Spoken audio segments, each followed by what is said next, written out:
bienvenue.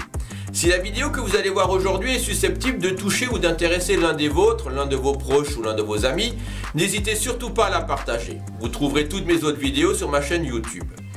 Pour plus d'informations sur ma technique de soins par digitoponcture IMOST, son enseignement, mes coachings et conseils en développement personnel, vous pouvez aller sur mon site ralph-lidi.com.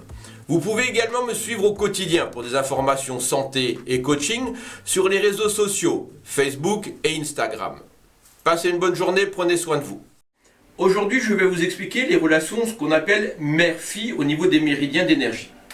Comme toujours, je vais recommencer par ce qu'on appelle le diagramme des 5 éléments. Vous avez le couple foie, vésicule biliaire, cœur, intestin grêle, rate, estomac, poumon, gros intestin, rein, vessie.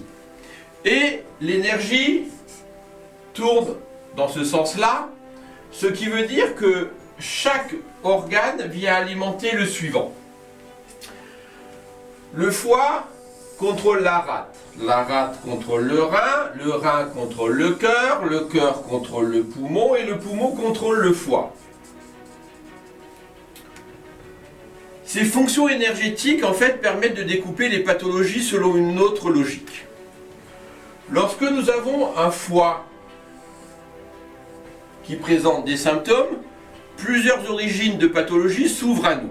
Le premier, c'est que le foie directement est touché par un excès d'émotions, le stress, la colère, la frustration, l'injustice, par un problème chimique, les médicaments, les pesticides, les édulcorants, les vaccins. Mais, dans la notion de ce qu'on appelle mère-fille, le rein nourrit le foie, c'est-à-dire que le rein est la mère du foie. Si mon énergie du rein est trop bas, mon foie n'est pas alimenté correctement et ne peut pas fonctionner correctement au niveau énergétique. Le rein est bas, pourquoi? Ou parce que l'émotionnel l'attaque, dévalorisation, les peurs, ou parce qu'en fait, le rein est organiquement touché par une pathologie. D'accord? Deuxième origine du problème, le foie alimente le cœur. Si le cœur se met en protection pour ne pas recevoir une mauvaise quantité d'énergie ou une mauvaise qualité d'énergie de la part du foie, celui-ci crée une barrière afin de se protéger. Qu'est-ce qui se passe? L'énergie va faire un contre-courant et va stagner dans le foie qui va monter au niveau de son énergie.